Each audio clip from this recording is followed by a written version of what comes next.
अस्मदाचार्य पर्यन्तां वन्दे गुरु परम्पराम्।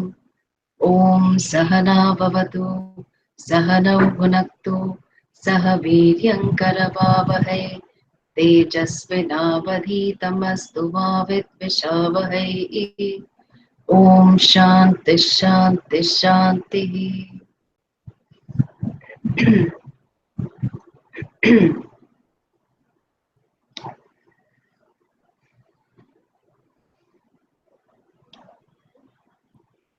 We were looking at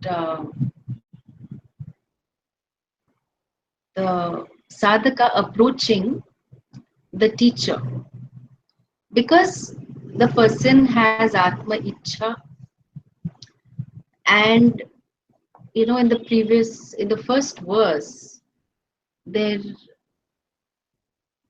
we see that some of the sadhanas are to be done daily, starting with the first one. In terms of, may you have exposure to the Veda daily, and may you perform the karma that is enjoined. And performing the karma, you are not just performing karma, you are worshipping Ishvara, because it is an offering. So all these things we see that they are to be done daily. There is no sequential progression in it. But then some of it, which is where the reference to may you see the limitations of your experiential pleasures, and further, may you have satsanga, and if you see the limitation of karma, then you know that karma will not give you moksha. And therefore, may you approach one who knows the truth. So, in other words, a guru. So, that's where we stop. So, some of it, there is a sequential angle to it, but a lot of it is to be done daily. There is one word compound, that is very, very often used by Shankaracharya, referring to the whole teaching tradition. And the word is Shastra Acharya Upadeshat. Okay, Shastra Acharya Upadeshat. That which is that teaching Upadeshat, which is given by the Acharya.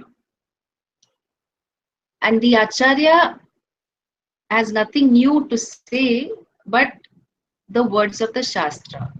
So the Acharya makes the words of the Shastra come alive. Shastra Acharya Upadeshat. And this compound is a very important compound, because what it reveals is that there's no mention of just the Shastra independently. It could be like Shankaracharya could easily have said that you expose yourself to the Shastra. But with Shastra, this is what you call buy one, get one free. The Acharya comes along. Okay. So, and at the same time, he doesn't say only the word Acharya. So if Acharya is a teacher, so you can have teachers of many disciplines. So here Vedanta Acharya, or Shastra Acharya, the word Acharya is also not used independently. They are used together, indicate the importance of the teacher, a live teacher, not a teacher who comes in your dreams. Okay? Because that is subjective, right? Nobody will know what you are dreaming. And there are enough stories of gurus coming in people's dreams. but not for systematic teaching. Yeah, not for systematic teaching. There may be some insight or something might be there, and especially to indicate location of where a temple must be built. Somehow this is all dream related only. So somebody will come in somebody's dream and say, oh, this, there is a murti in this particular place, check it out. And sure enough, this will be there. Okay. So it's a medium of communication, but we don't look at the dream as a medium of communication for Shastra. We are very clear that in your waking state, that there is a live Guru, and it is Shastra Acharya Upadesha, the teaching. Okay, the teaching Upadesha is by the Acharya, and the what is the teaching about? The teaching is the words of the Shastra. So much so that Pujya Swamiji asked Sugavanam, some of you know him very well, asked him to actually do his MA or MPhil thesis on just this word. So wherein he emphasized the role of the Guru, then he looked at where this word occurs, how many times it occurs across the commentary, and all the myths related to Vedanta, etc., etc. This is important because in the last let's say 40-50 years since textbooks became available, okay, and now increasingly content being available online, that the orientation that we all have is I can do it on my own. In fact, this DIY, do it yourself, is a very strong orientation. It's a very good orientation. So many things we are able to do because you can, so much content is available online. You can learn how to cook very well by looking at Prashant's mother's YouTube channel, right? So you can learn to cook anything basically. So much you can learn. Or somebody else will say, oh, this is how you play the guitar. You can learn all that. All that is possible, But here, this we are making a distinction, and this is important as traditional students for us to understand well, that while we may use this DIY approach to a lot of things in life, there are some things that one cannot do it by oneself. And so therefore, while having approached the Guru, what do? Do you, I saw this clip, in a documentary. This is, it doesn't matter who it is. So this, I think Swedish guy, okay, he's learned some breathing techniques, and has achieved a lot of world records by being bare-chested. He's climbed Mount Everest and things like that. Quite a phenomenal person, Wim Hof, if you want to research him. So he's talking about the endurance of the human body. And then in that clip that I saw, there is a statue of Buddha. And, Buddha has many different sort of gestures. And in that particular statue, it was like this, okay, what we call Abhaya Mudra. So meaning like, be fearless. You have nothing to fear. So I saw this Wim Hof. He gave him a high five. Okay. So this high five, giving a high five to anybody is nice. It's a nice, it's a gesture of equality and things like that. Now, when we are approaching the Guru, okay, you may do this, okay, you may do this, but here what is being said in Sadhana Panchakam is that not that you have to die for the feet, okay, but may you pratidinam tada paduka sevyatam. Okay, so may you serve the feet of the teacher. So pratidinam, may you do this daily. And what you have to do? Sevyatam, as in may you serve. May you serve. Paduka really stands for footwear. Not that we are fascinated by shoes, okay, or designer wear or sandals or anything. We don't have a problem. And we're not fascinated with that. Paduka will also stand for the feet, the padaha of the person. So here, it is mentioned as a sadhana, that may you serve the feet of the teacher after having approached the teacher. Okay, so here it's not, there is an interim step that is being mentioned before you actually ask for the teaching. This is all traditional approach. Okay. So why should I serve the teacher? No, it's very important. It was very important. How to serve also, there's so many questions about it. So I serve the teacher. Serve as in do something. Okay, do some acts that are helpful. Because I want the teacher's time to be free. Yeah.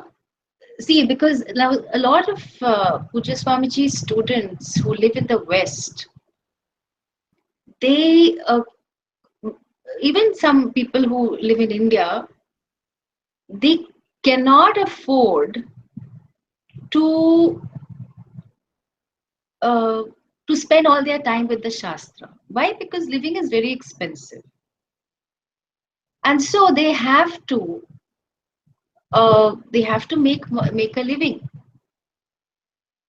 And so the time that is available for the Shastra will be much less.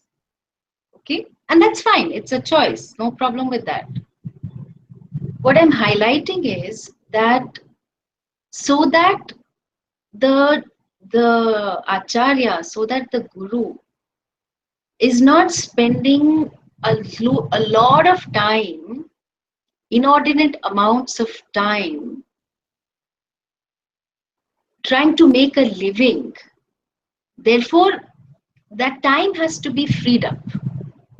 So how to free up the Guru's time?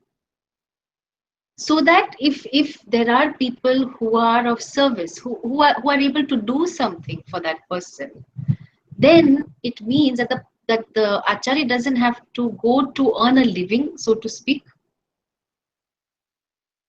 And all the time can be committed to teaching the Shastra. Because that is the life commitment that has been made. But circumstances may or may not allow it. So the reason for service is to make life comfortable for the Acharya. Comfortable, we don't mean in terms of luxury, just in terms of making time available for this to happen. So now it's not, I mean, at one level you can say, how do you try to please a person? You will generally feed. If you're in India, you will get fed like every 2-3 hours. So I in fact, Joao knows her. Jennifer came to India. So she is one of my Brazilian friends, students, and so I met her for a day before she went to the ashram for 3 months. And so I kept asking her, every 2-3 hours, so, do you want something? Are you feeling hungry? She's saying, my God, you Indians, you all eat and drink so much. So, but it's true, you know, because you know that eating is one way people will feel comfortable. Otherwise, people can get very irritable, you know, if they're very hungry. So anyway, that's one way. But you know, there's so much within India, and I'm sure across the world, that people feel so much more relaxed. And in fact, people have dinner meetings and breakfast meetings, and so much thought is given to where the person will eat, etc., etc., so that a good deal can be struck. So now we are not saying you have to go and cook for the guru, okay? I'm just saying that if the time is made available, and whatever the guru has a commitment to, you know, some contribution is made. So it may be in terms of you know, contributing for one's contributing one's time for some work to be done, or going and fundraising, you know, for the Gurukulam. Now, for in our Gurukulam, Puja Swamiji was the main fundraiser. You know, it's kind of unfortunate. At one level, it's nice, it's very nice, but then since he was the main fundraiser, other people did not really raise too many funds. You know, so then there's so much you have to carry that load.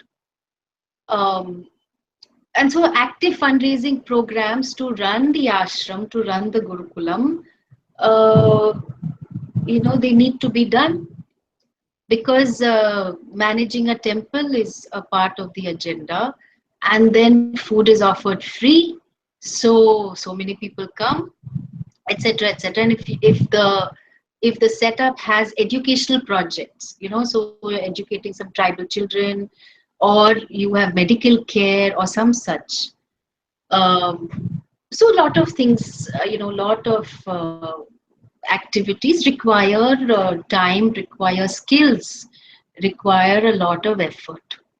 So anyway, here the mention is of doing some service. And why should I go for the feet? What's the problem? You know, what is this feet business? So it's a cultural thing, okay? It's a cultural thing. One can show respect to another person in many ways. Okay, here it's a purely cultural thing, that we touch the feet of the. In fact, we uh, earlier in many places, majority of India, if you met people who are elder to you, not guru or anything, you will always touch their feet.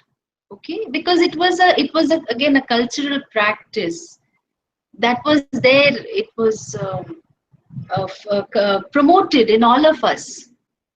So it doesn't matter, you don't know the person, you don't nothing, you know, but just because a person is elder to you, you will touch their feet for their blessings. Okay. So now, of course, this is going out, this practice, because people will say, no, no, don't force me to touch. In fact, now, you know, and a lot of parents, if they bring their children, they'll say, go, touch the feet of the guru. So I will say, no, nothing doing, you know, just say hi, it's okay. Because you want the children to be comfortable. It's okay. Or you'll say, oh, no, it's okay, you give me a high five. Don't, it's okay. You know, you don't want to force children to do that. It's something that will grow on them. Now, the feet, there's nothing extraordinary, magical about the feet, okay? What the main significance is that it is an attitude of surrender, because you have to bend, okay? You have to bend your back to be able to touch the feet. And this bending is a very important uh, important thing to do, because it is uh, indicating a lot of things. It is indicating a certain flexibility, and it is indicating a certain willingness and a certain openness, okay, definitely indicates surrender. Now, there are certain postures when we do, we feel a particular way, okay, and you try this, okay, like just just this namaste, you try for 2 or 3 minutes, okay, you try this today. You fold your hands in a namaste and you just walk around. You just walk around. I mean, ideally, I would have got people to do this in the camp. That your hands are forever, not forever, for those 3 minutes, they are folded in namaste, and everybody you meet, you greet in that way. Okay, you will find a certain humility coming up in you. You're not really trying to be humble. You're not trying to be respectful. It's just a simple gesture. There's nothing big about it, okay? Just a simple gesture, and you just do this to everyone. And you will find that you are feeling respectful, okay? You are feeling respectful just by that gesture. And there are, much of the asanas in yoga have this connection. So if you are standing tall, in this vrikshasana, so you're standing tall like a tree, or what they call the warrior pose. Okay, so what is it? Virabhadrasana. Now you may be one puny weakling. Okay, even like what we say, kakdi. Okay, so kakdi is a typical Bombay thing, but that's some very skinny fellow. But you do this vrikshasana, you stand tall, and then depending on how the yoga teacher guides you. So if there are some instructions also, you will say that you are standing tall and firm like a tree, like an oak tree or strong tree, something. So now you suddenly feel very confident. So before that, somebody must have slapped you. But now you are doing this asana, you are feeling fantastic. Or you do this warrior pose. Okay, again, you feel totally in charge. Maybe your feet are hurting and all that, it's okay. But the posture is such that it evokes certain emotions in you know. And a lot of our postures, gestures are like that. It's unfortunate that we are not fully aware of how, the whole connection, because we've become too cerebral. So this bending and touching the feet also evokes a lot of feelings. Okay, bending and touching, or doing the namaskara, even for that matter in a temple, it evokes that. And this surrender, okay, the surrender, because it invokes a certain openness to what the other person has to offer you. And if you're saying that, okay, I have to serve the feet of the teacher, this doesn't really mean that you have to give a foot massage. Okay, you may do if the teacher wants, may do. Okay, but that doesn't mean, like I told you all. Okay, so Puja Swamiji, imagine 80 people, and suppose all visiting people have to give him a foot massage. So what will happen to him? Okay, so that's not what it means. It means that whatever is required for the setup to run, may that be done. And this is again what we refer to as sushrusha. Sushrusha means, really, it means desire to listen. Okay, but there are enough stories, especially there are tougher stories in Zen, where all these monks, they go and then they have to do a lot of things to learn. In fact, this movie, The Karate Kid, okay, shows it very nicely. I don't know if you all have seen it. If you have not, you must see it. So this person has gone to wants to learn something, and he's saying, no, you must what is that, you must clean window shield, not window shield, what is that, windshield. So you just have to keep doing this. I say, I want to learn, and what is this, making me do all cleaning jobs. So but this continues doing this, or doing this, okay. So that it became a part of the person's body memory. So then when that teacher, he tries to attack him, immediately his response is this. So it's a nice defense response. So you're deflecting the energy. So the agenda, so to speak, the objective of the teacher is always so that the student learns.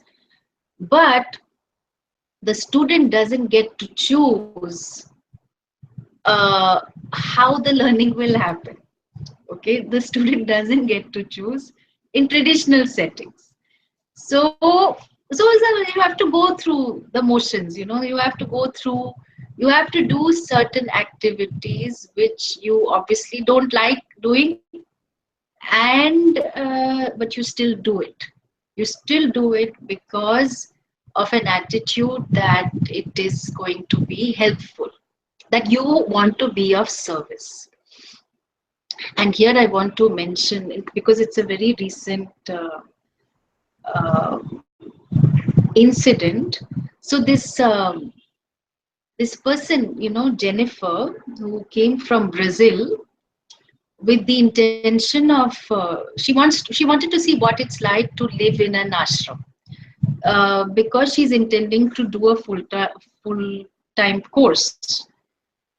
So she goes to the current acharya of Coimbatore, Anikatti, Gurukula, and he has given permission to stay there only for 15 days.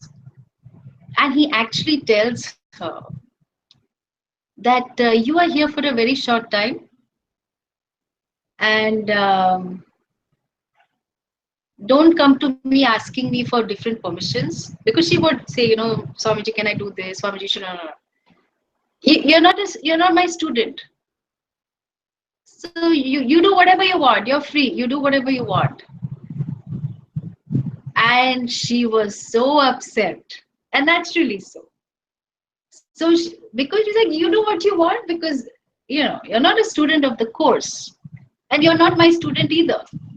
So if you're my student, at least I have a right to tell you. Whether you do or not is another story. So she was very upset, but she did not allow that to affect her in terms of doing what was required.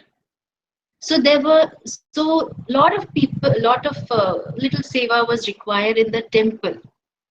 So she would be there every morning, 5 o'clock or even earlier.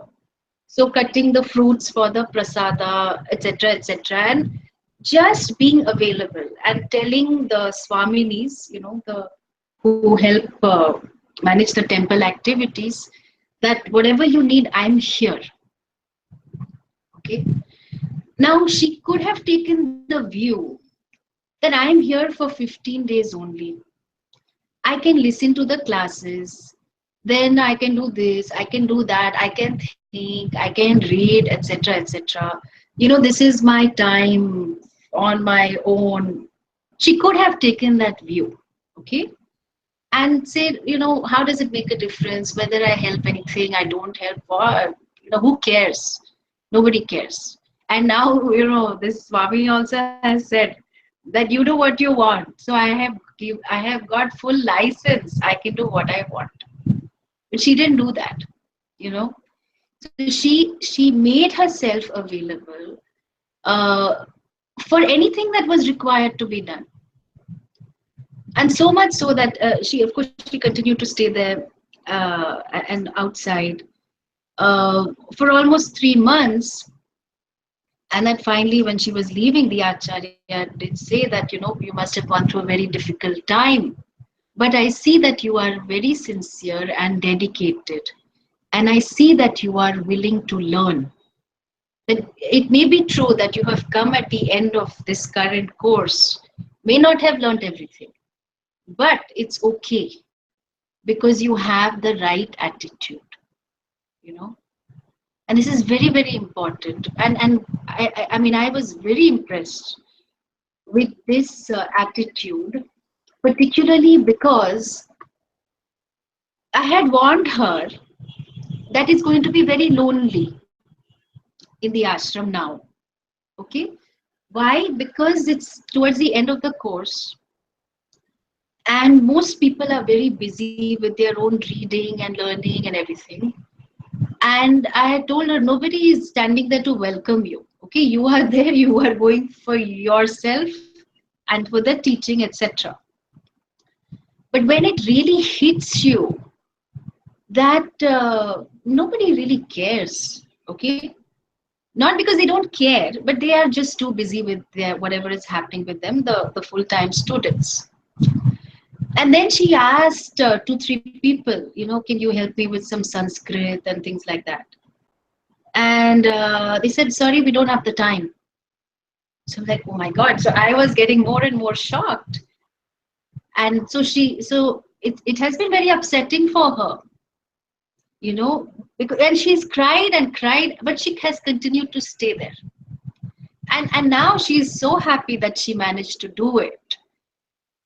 Because, some clarity in terms of the vision, and also the fact that it may bring up some things that are stored, for all of us. It does that.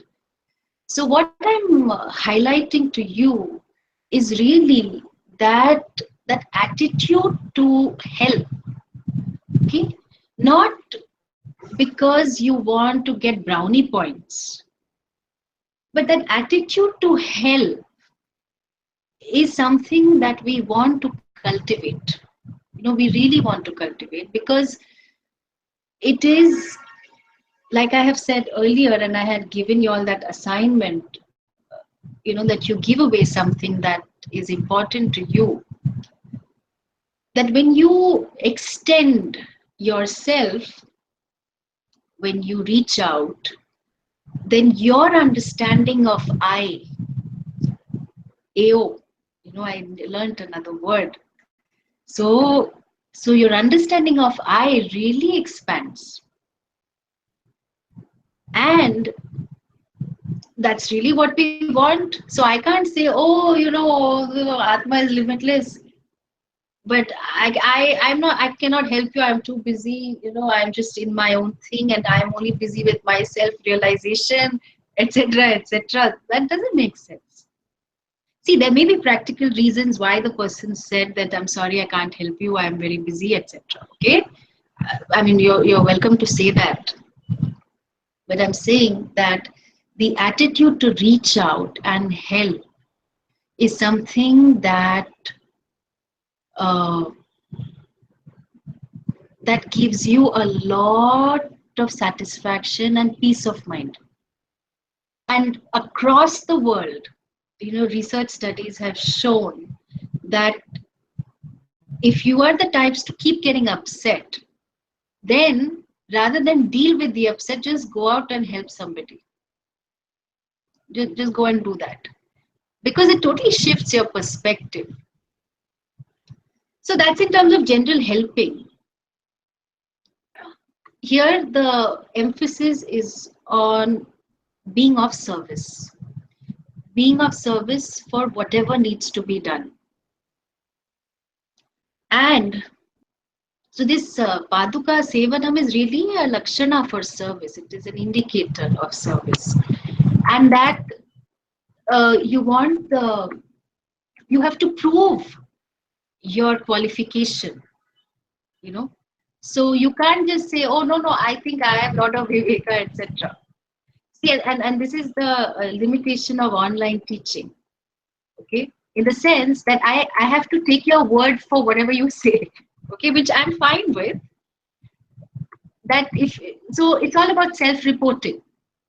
You know. So you something, and that you may say something, and then I'll say, okay, that's fine. But when you are in touch with the teacher, then there is scope to be corrected. Okay, and I may believe something about myself, but in my interactions with others, it may be a totally different ballgame. So I give you an example. In one of the camps, we had a group discussion.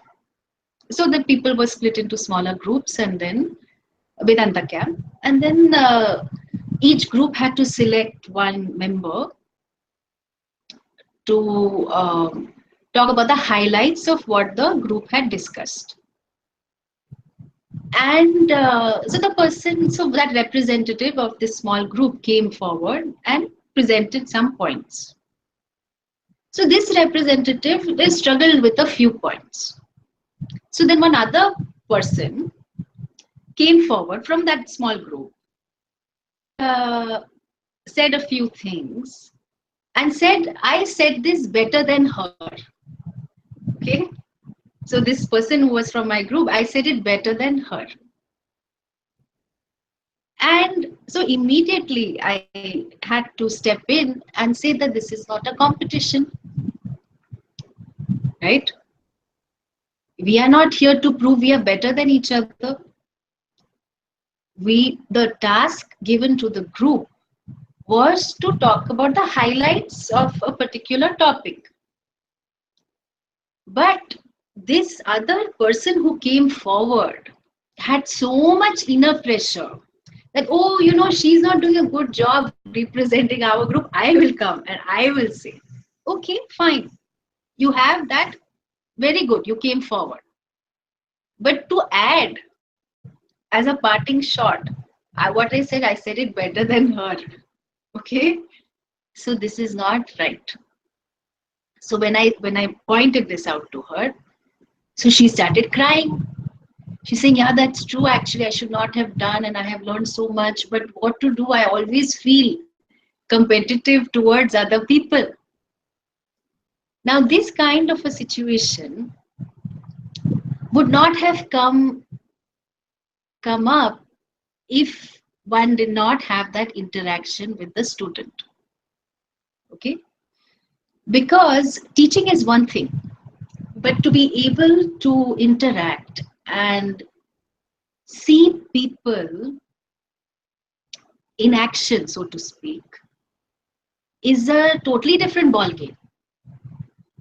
Because even I found, even now in small group discussions or just some general interaction, there will be one person, and this again has happened, who is always in correction mode.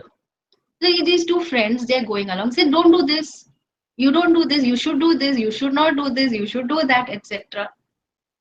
So, hello, has that other person asked you for advice? No. No, but I am telling, this is a typical Indian expression. इसके तो भलाई के लिए मैं बोल रहा हूँ. I am saying for this person's good. What am I going to gain out of telling this person? He should know. So this again, these are all, you know, what are maybe subconscious for us, but these very strong samskaras, strong patterns, and this comes up in just regular interaction. You know, I'll give you another example. This one person, one student in the ashram happened to be gay. Okay, few people got to know about it, and they, you know, while giving prasad in the temple, so everybody queues up, and somebody, you know, always goes and, you know, starts to give the prasad. So somebody was there, and this particular person who was serving the prasad in the temple, when this person came along, this person who recently was discovered to be gay, he refused to give him prasad. Okay, so here we are talking about full-time students of Vedanta, and see, whatever be the reason, you cannot, if you've taken, I mean, it's a very simple, commonsensical thing. I have taken the responsibility of serving prasad to all the people who are in the queue, irrespective of anything. So I may have fought with all of them, maybe, but if I have taken the responsibility, I will give prasad to everyone, right? I mean, this is minimum. I'm not even saying courtesy. So then it had to go to the acharya that, oh, I am being discriminated against because of this reason.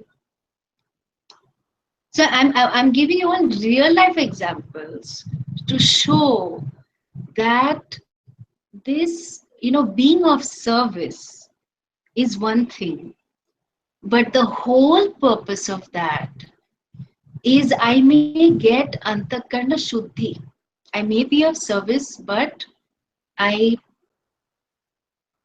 my raga dveshas, my cravings and aversions, may they be neutralized. And therefore, because I am committed to self-growth, I am willing to be corrected. Because of the care and the compassion of the teacher, there is no condemnation. See, if because everybody makes mistakes, even the teacher can make lots of mistakes. Lots of mistakes in Vyavahara. Like I know one Swami who said, somebody said, oh, hi Swami or something, some Westerner. Now, saying hi is a form of greeting, it's okay. But our Swami was very upset. Why? Because he's not exposed to different cultures. So said, no, that person should say Hari Om, should not say hi. So is this the way to talk? Etc. etc. Okay. So these are just purely cultural things. But I mean, I would look at it as the Swami being a bit little stuck up. Okay. That the point can be made that, I mean, you recognize the intention of the person. The person is not being disrespectful to you because you said hi. Okay. If a person is greeting, or a person can say hola, can say anything, because the person comes from a particular culture. That's fine. But so I'm saying that the teacher can also make some mistakes like that. But here we are saying that it's a vulnerable situation because none of us want to be corrected, but we need to be corrected if we're okay. If we are self-aware, we realize, oh yeah, I just got triggered about something. Maybe I shouldn't have done certain things, or should not have spoken in a particular way. And then you make you change your behavior, or you make an attempt to change it. Then it's another thing. Some things that we have to learn may be cultural. Like once. So one person who has been to several temples, but now this person, she did not know that you don't stand in front of Nandi. Nandi, the Vahan, the Nandi, the bull in front of Shiva. You don't stand right in front and, between Nandi and Shiva. You will stand on the side. But this is purely a cultural thing. Okay, or the fact that you will go clockwise. So, but suddenly you remembered something. Then you try to retrace your steps back. And the other people, they are horrified in the temple. What are you doing? Etc. etc. Okay. But these are cultural things, and that's okay. That can be learned. I mean, that's not a big deal. But I'm emphasizing more on dealing with our raga dveshas, which I learn to deal with uh, when I am being of service. I am doing something that is required in the setup. And so this is important. And so what is being said is pratidinam, that may you serve the Guru daily. Now, daily is possible only in a Gurukula, okay, in terms of physical action. But there are a lot of things that you can do if you are not in touch daily. And the main thing that you can really do is try to live the teaching of Karma Yoga. That is your seva. Wherever you are, it's okay. So you live a life of Karma Yoga. You try to have samatvam. You bring in kaushalam. Okay,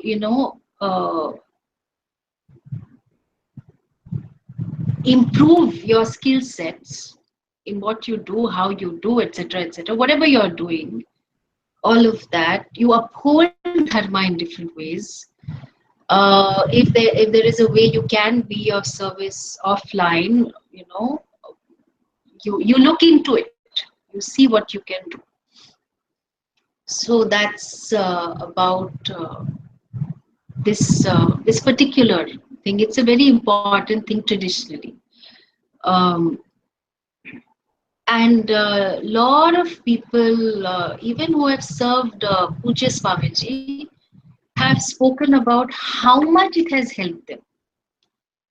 How much it has helped them in terms of doing what needed to be done.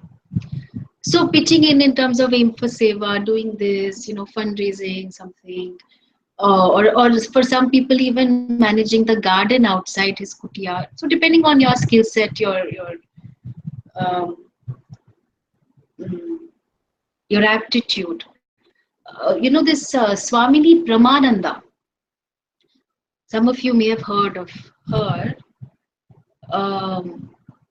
A long time ago, she used to do Bharatnatyam recitals. Yeah, and she was not earning, from what I know.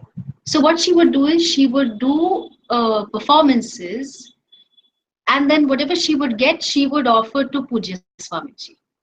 And she would do this because she didn't have anything else to offer. So on the one hand, she's promoting Indian dance, and she's doing these performances, and then so some contribution. It was not much, but the willingness to be of service is a very important one. So okay, fine. Now all this service, and I have also mentioned to you all about Ramakrishna Mission, that before you ask for the teaching, you have to be of service. Okay, traditionally. Then what to do? So now you have been of service, may have been for few days, few weeks, few months, maybe a few years also. Then you ask, may you ask Arthyatam for Brahma Eka Aksharam or Brahmaika Aksharam Arthyatam. So may you ask for the knowledge of Brahman, that which is Ekaha, which is non-dual, which is one without a second, Aksharam, not subject to any decline. So may you ask for that. And again, people go to the teacher, guru, and ask lots of things, right? So I have one person who says, so you have any tips? What do you think? How will the stock market be? Okay, because the stock market is doing very well currently, because now so much money is there lying in the banks, and then people are not investing too much in real estate or gold. So therefore, lot more money is available to invest in equities. Think, you see, you are intuitive. What do you think will happen with the stock market? So which stocks you think are going to do well. So I have somebody who asks me like this, okay? So I will say whatever I want to at that point in time. So like this, you can ask a lot of things of parenting tips. You can ask anything, whatever is of interest to you, you can ask. But what is the main thing, the reason why you approach the Guru in the first place? It is really for this knowledge. So along with chit-chatting about a lot of other things, may you not forget that main thing that must be asked for.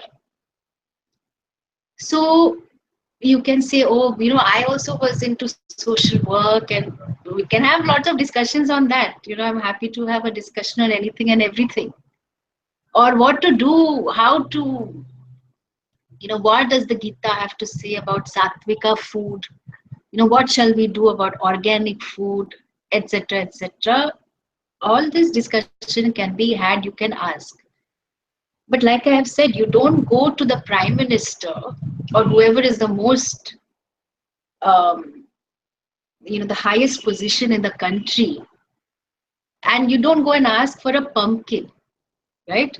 Pumpkin you can handle on your own. You can buy a pumpkin on your own. Your good old vegetable seller will give it to you. You ask for something that you will not get from anybody else around you. So therefore, may this non-dual Brahman, may that be asked for. Arthyatam. So Artha is what is a goal for everyone.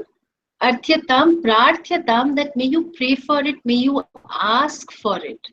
Because before that, all this Sadhana, Chatushtaya, etc., that was also mentioned, that may that be cultivated.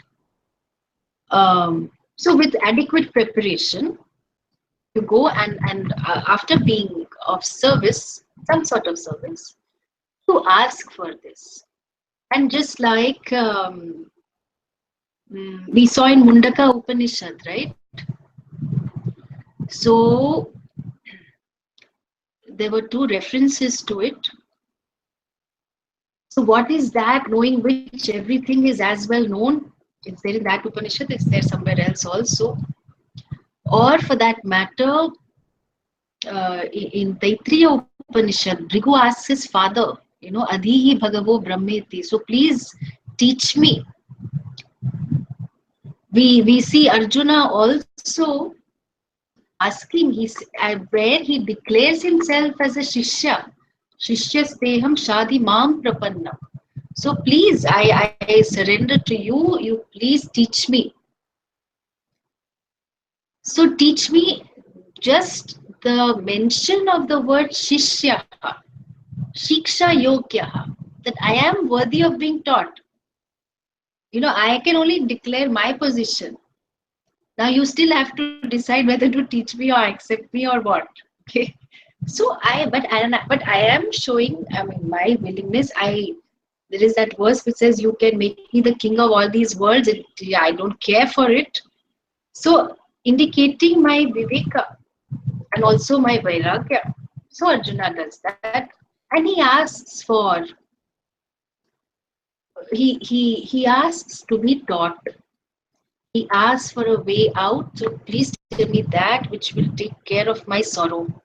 Please tell me that which, what is dharma for me. Two things he asks for. So this, it has to be asked for in some places. They may start to teach before, okay? But here, that's why we are not into a conversion program. Some people, maybe it's our mistake also, I think at some level, we have not promoted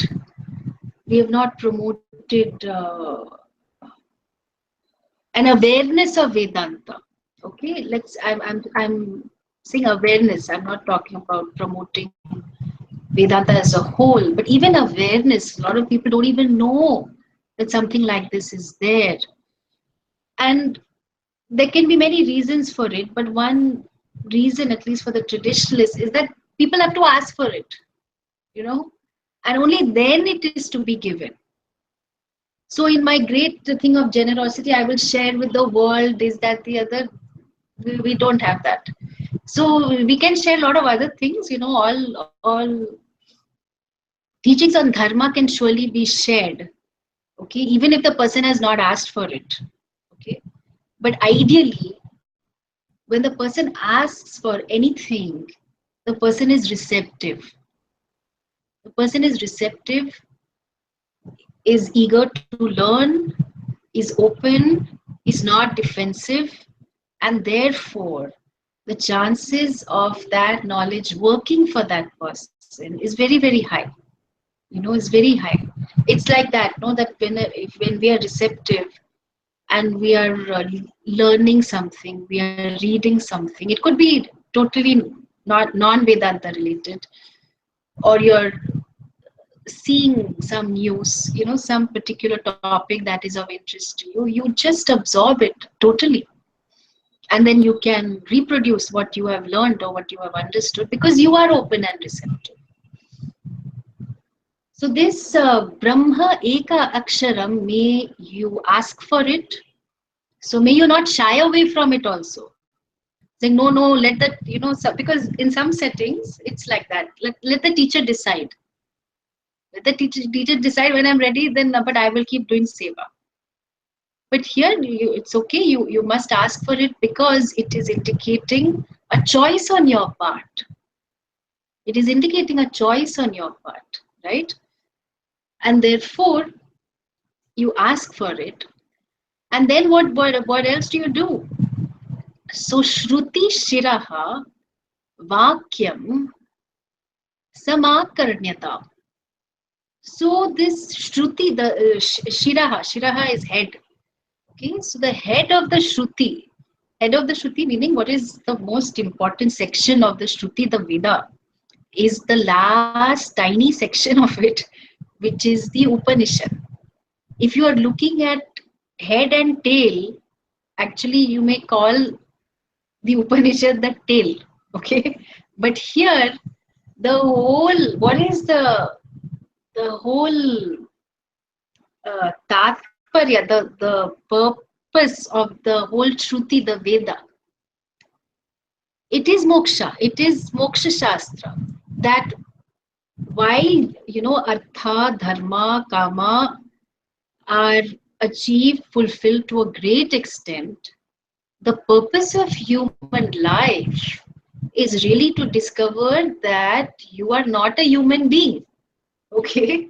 So therefore, you prepare yourself so that you are able to hear the head. Head, I mean Shruti Shiraha. And in what form is that Shruti Shiraha? It is in the form of Vakyam, sentences. So sentences, Akarnyatam. Akarnyatam, Karna is ears. So you listen to it till when? Till it is understood. No, I listened once, enough. No. Akarnyatam meaning until you are clear. You listen to the sentences. You listen to the Vakya. So Vakya in the Shruti means it is in the form of mantras. It is in the form of teachings. So like that, there was an advertisement which used to say the hair is the crowning glory. Okay, hair is the crowning glory. So here this is Shruti Shiraha. So the Upanishads, the teaching of Vedanta, may that be listened to. And what is the content of these vakyas, of these sentences? So the knowledge that you are Brahman. So earlier I was called a good for nothing. Now I am called Brahman. So wow. So what's the big difference? I just got another name. No, it has to be understood.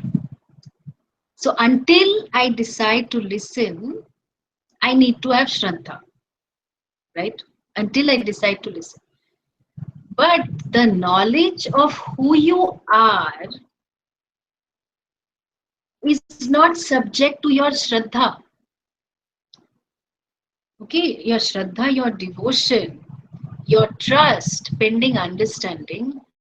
So you don't say, oh, my guru said I am limitless. Maybe I have lot of Shraddha in my guru. So if my guru says it must be true, maybe I am limitless. No, your Shraddha is only up till when you listen. Okay? But the process of listening is not Shraddha. It is pure knowledge. Okay, this is a very important point. Because when you say Shraddha is required for something that is not available to you. You know, if you say, oh, Swarga is there. Now, by no logical method, I can arrive at the fact that there is a place that nobody has come back from. There are no news reporters reporting from Swarga, it is like this, like this, like this. Nothing of the sort. But something like this place exists.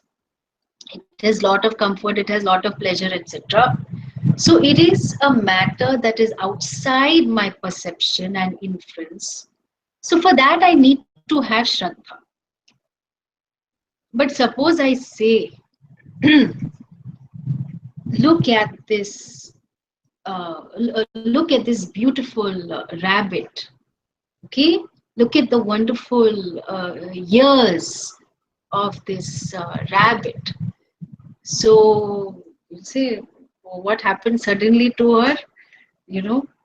So I say, you, some of you or most of you think I am a guru. So then, where is your Shraddha? So some of you may gently say, no, Swamiji, this looks like a pencil to me. What are you saying? You have no Shraddha. So this is a rabbit. Can you not see the rabbit? Okay. So this does not require Shraddha. The pencil is a pencil, full stop. Okay. This does not require a Shraddha. But until you actually are listening, for you to even listen, examining, analyzing, inquiring is little later than that. Only that much trust is required.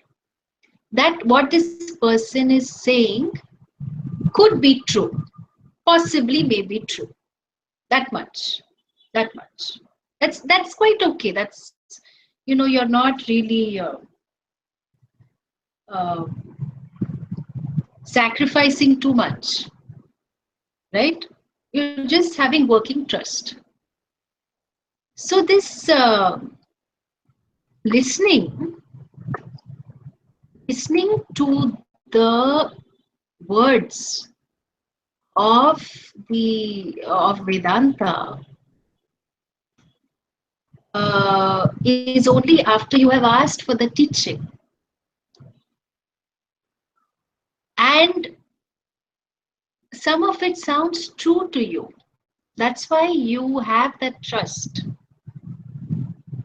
So how Pujya Swamiji defines it, this is trust pending understanding, Shraddha. It's not blind surrender. Okay, you will hear and you will see a lot of this. Because also, we also have to be a bit careful that we are not exploited. Because in the name of Shraddha, one knows enough stories of instances where people have been compromised a little bit or have been asked to do things that they were not comfortable with. People have given away lots of money, etc., etc. So one has to be careful about it, and therefore here that may you listen attentively to the sentences of the Shruti. So what does the Shruti really talk about? We will see that next time. Okay.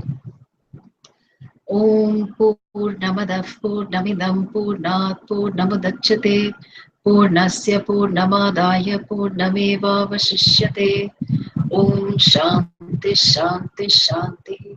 Harihi Om Shri Gurubhyo Namaha. Harihi Om.